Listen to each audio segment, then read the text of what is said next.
मेरे डैड ने मेरे लिए ये नहीं किया एंड ऑल, एंड मैं उनको फॉरगिव करता हूँ बिकॉज ऑनेस्टली दादा, eight the end of the day he is my father and I'm his son. He guided me. He did his bit, as a mentor, as a legendary singer. Whenever I've needed guidance, I've looked up to my dad. I've always been known as Mr. Kumar Shanu's son. But ये जो एक मुझे identity मिली है after Big Boss, I have this own identity. Dad and son के बीच में अगर कुछ ऐसी होती है चीजें तो clarify करने से I think it will be all okay. तेरे दर पर सनम चले आए, तू ना आया तो हम चले आए।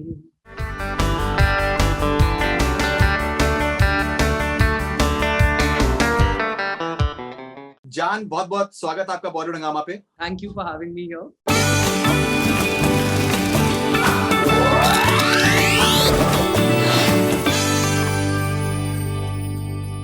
आपका सिंगल आपका आया है बेइंतहा, बहुत तारीफें आ रही हैं उसकी, कुछ बताएं उसके बारे में। बेइंतहा सा एक रोमांटिक हार्ट ब्रेक का सॉन्ग है। इट्स वेरी इंटेंस और उसमें बहुत इमोशंस है, स्ट्रॉन्ग इमोशंस है। And if you see the music video, उसका एक जो स्टोरी है वो गाने को बहुत अच्छे से इनकॉर्पोरेट करता है। So I think people will like it a lot. बहुत अच्छा लगेगा उनको। राइट, नहीं ऑलरेडी लोग पसंद कर रहे हैं। मैं अभी देख रहा था कमेंट्स में, देख रहा था उसमें कमेंट्स काफी उसमें एनकरेजिंग कमेंट्स हैं।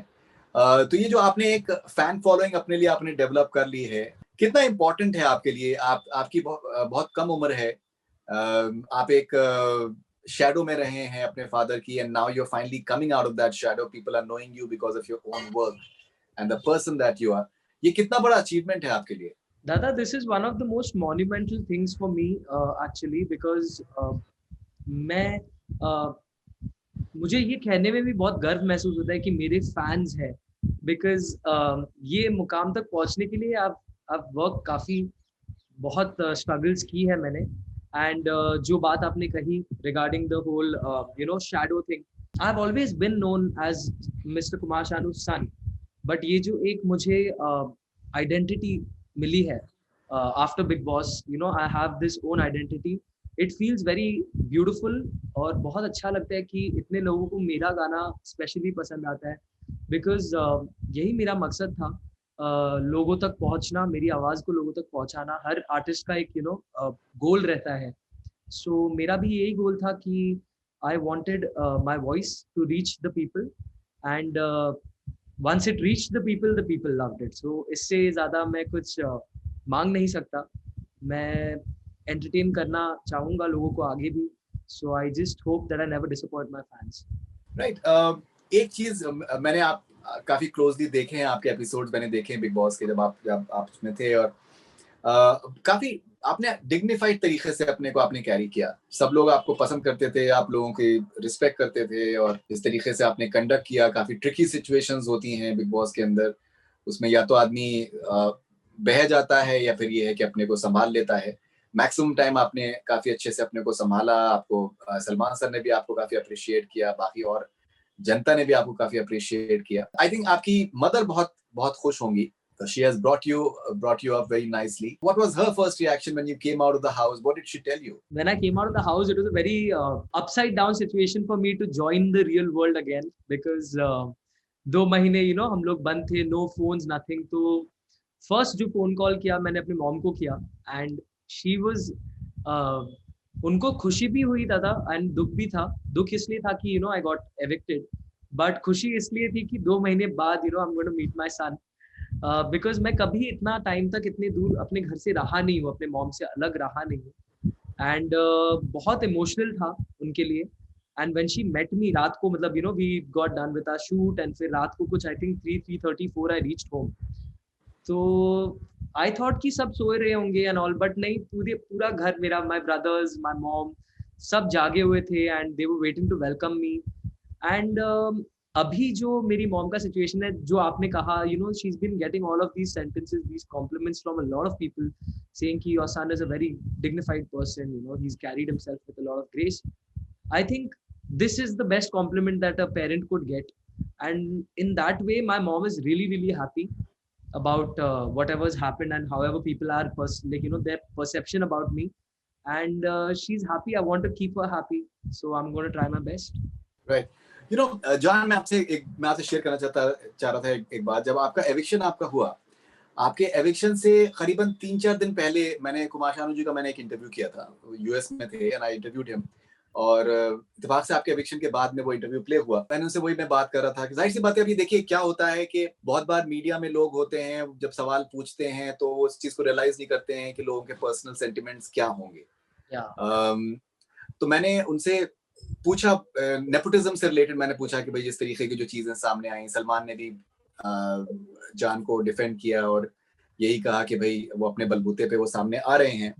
तो मुझे ऐसा लगा कि उन्होंने काफी स्ट्रांगली आपके बारे में बोला. और आई डोंट नो कि आपने वो इंटरव्यू देखा है कि नहीं देखा है, और कि नेपोटिज्म का कुछ नहीं होता है, आदमी अपने बेसिस के ऊपर आता है. और एंड ही वाज ऐसा मुझे लगा कि he was quite attached to you and he was concerned about you, and जो भी आपके ऊपर इस तरीके से भी चीजें सामने आई तो he wanted to defend you and he wanted to be there for you, ऐसा मुझे लगा. लेकिन जाहिर सी बात है, आप एक जो रिलेशनशिप आप लोगों का रहा है, आप लोग बेहतर जानते हैं उसको कि एग्जैक्टली क्या रहा है, and obviously you understand things better. लेकिन आप, how do you look at it now? Do you think that you would want to forgive your father? Do you think that you would want to move over and maybe communicate with him, try to speak to him, try to get his point of view, and at least जो आपका मुश्किल का वक्त बचपन का गुजर चुका है वो तो अब वापस नहीं आ सकता, लेकिन क्या आगे के दौर के लिए do you want to clear your mind, clutter जो भी आपके माइंड में हो सकता है, do you want to do that? So Dada, as you said, I've grown up with my mom. My mom has raised all three of us alone. Dad has never been there. But one thing that I want to clarify today is that we have never had any grudges against Dad.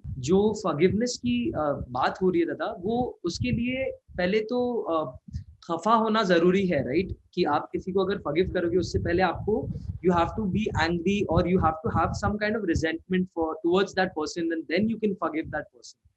But the way I have been brought up, Dada, I have never been taught to disrespect anybody, never been taught to hold any kind of grudge or anguish against my own father, because it is a very simple thing, Dada. Though two people were together, they could not be together, so they separated or parted ways, and that is my mom and my dad. So there is no complaints as such from my end कि मेरे dad ने मेरे लिए ये नहीं किया and all, and मैं उनको forgive करता हूँ, because honestly Dada, at the end of the day he's my father and I'm his son.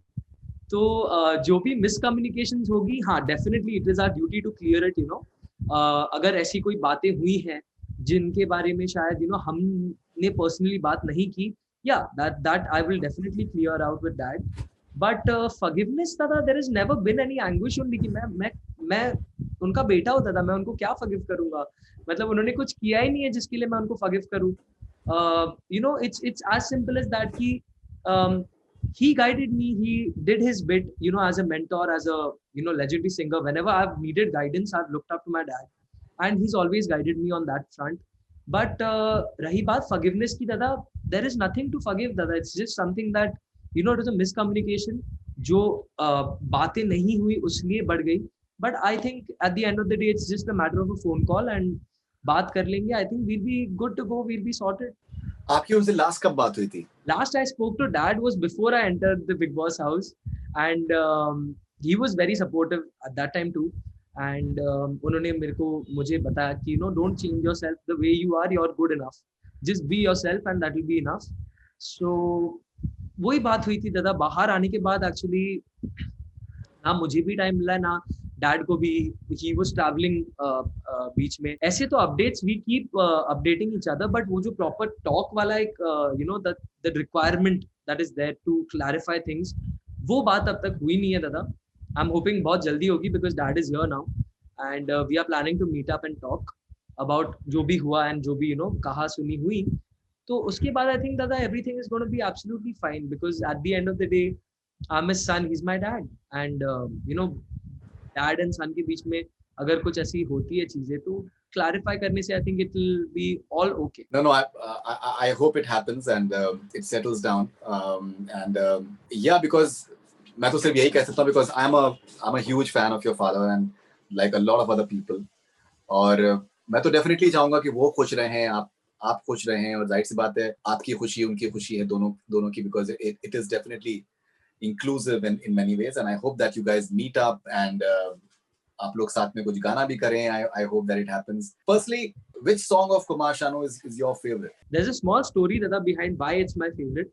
I was 3 and मैंने दादा क्लासिकल हिंदुस्तानी क्लासिकल की ट्रेनिंग 3 साल की उम्र से आई स्टार्टेड लर्निंग. सो मैं अपने गुरुजी के गोद में था. Rinku Das Gupta is my first teacher. तो हम लोग के दुर्गा पूजा में दादा फंक्शंस होते हैं बहुत, we have these musical functions and get togethers and puja pandals में होती है बहुत बड़ी बड़ी. सो मैं उस दौरान दुर्गा पूजा में गया था एक, जहां पर my dad was performing. And the first song that I ever saw him performing on stage became my favorite song. And number 1 on my list is this song, Tere dar par sanam chale aaye, tu na aaya to hum chale aaye. This is my forever favorite dad ka, because मैंने first time उनको stage पे वो गाना गाते हुए सुना था. So number 1 on my list. All right, I think that's wonderful to hear that.